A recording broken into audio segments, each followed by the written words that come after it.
Assalamualaikum warahmatullahi wabarakatuh. Kembali lagi dengan saya Cici Sri Asi dengan NIM 1908102099 dari PBA 4C. Di sini saya akan sedikit menjelaskan tentang pengertian tujuan menyampaikan khobar dan macam-macamnya, serta memberikan 5 contoh yang berkaitan dengan masing-masing topik pada pembahasan di mata kuliah ilmu ma'ani ini. Oke, langsung saja. Pertama di sini tujuan kalam khobar. Yang pertama ada faidatul khobar, yaitu ifadatu muhatib hukmul ladzi tadamathu jumlata aw ibarata yajhaluha, yang artinya yaitu menyampaikan suatu informasi kepada muhotob atau penerima di mana informasi tersebut sama sekali belum diketahui oleh muhotob. Artinya informasi yang disampaikan oleh si mutakalim tersebut itu di luar pengetahuan si muhotob.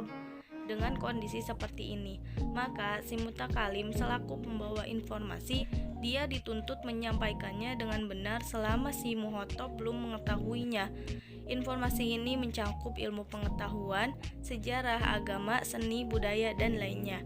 Contohnya, pada Umar bin Khattab menahkodai Khalifah Islamiyah setelah wafatnya Abu Bakar Siddiq pada bulan 23 Agustus tahun 634 Masehi, bertepatan tanggal 22 Jumadil Akhir tahun 13 Hijriah.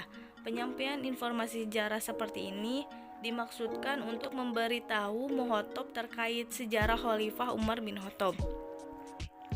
Adapun tujuan yang kedua itu ada pada lazimah al-faidah, lazim faidah, yang itu menyampaikan suatu informasi kepada muhotob atau penerima bahwa mutakalim juga telah mengetahui informasi yang disampaikannya. Artinya, informasi yang disampaikan si mutakalim sama sekali bukan untuk tujuan memberitahu si muhotob tentang hakikat informasi tersebut, sebab si muhotob sudah mengetahuinya, melainkan hanya untuk menginformasikan kepada si muhotob bahwa si mutakalim juga mengetahui informasi tersebut. Contohnya, kalau Khalid li Zaidi anta dorobta al-kalba amsi, Khalid berkata kepada Zaid, kau kemarin memukul seekor anjing. Si pembawa kabar yaitu Khalid dan si penerima kabar yaitu Zaid. Khalid menyampaikan kabar tersebut bukan bermaksud menyampaikan informasi agar Zaid mengetahuinya, namun Khalid bermaksud memberitahu Zaid bahwa si Khalid itu juga mengetahui bahwa si Zaid memukul anjing. Adapun Zaid sendiri sudah tentu mengetahui hal tersebut sebab dialah pelakunya.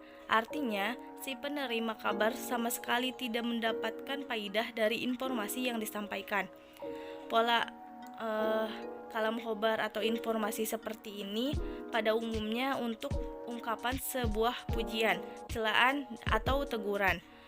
Adapun tujuan kalam khobar di sini tidak terbatas untuk faidah al-khobar dan lazimah al-faidah saja, tetapi terdapat juga beberapa tujuan lainnya, diantaranya itu izhar al-dofi, izhar dofi untuk tujuan menunjukkan ketidakmampuan, seperti kisah Nabi Zakaria dalam firman Allah Ta'ala, qala rabbi inni wahanal azmu minni wasta'ala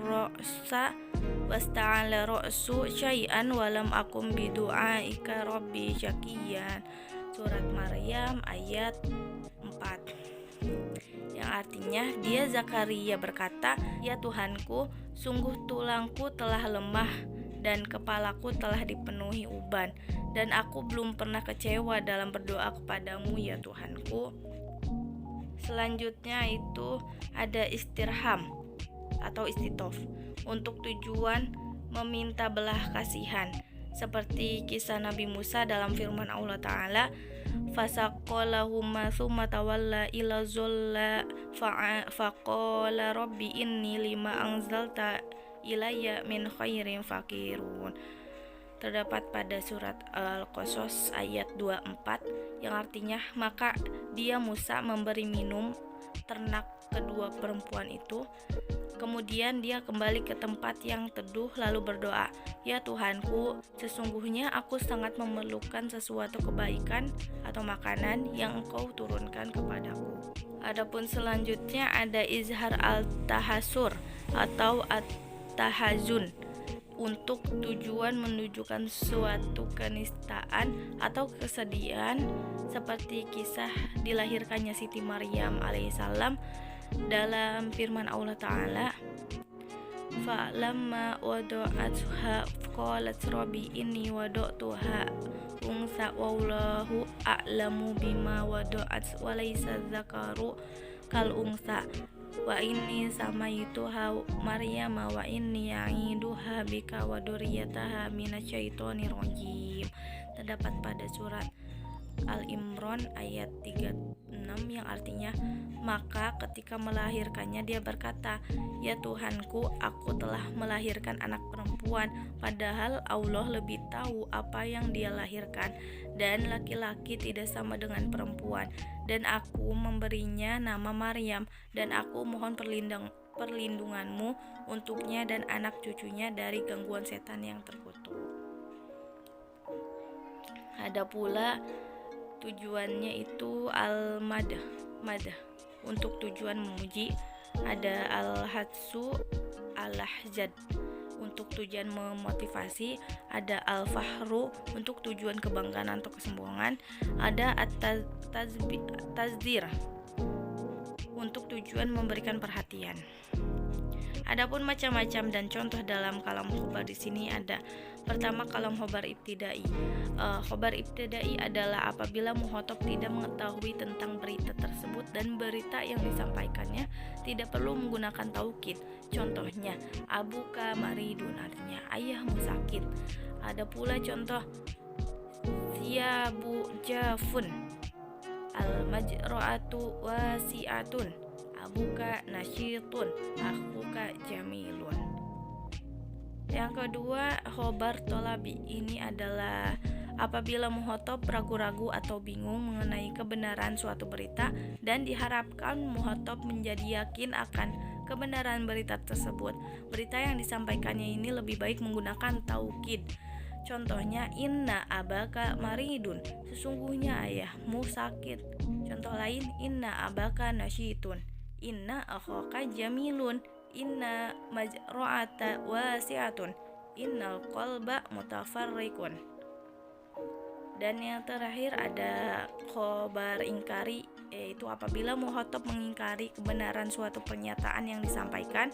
Dalam khobar ingkari harus menggunakan taukid lebih dari satu, tergantung tingkat keingkaran mukhatabnya. Contoh, inna abaka lamaridun, wallahi inna abaka lamaridun, artinya sesungguhnya ayahmu sakit, demi Allah sesungguhnya ayahmu sakit.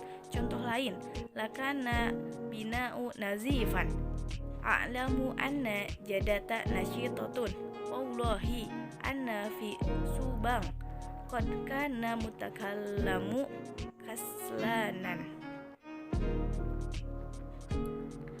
Oke, mungkin cukup sekian yang dapat saya sampaikan. Kurang lebihnya mohon maaf. Wassalamualaikum warahmatullahi wabarakatuh.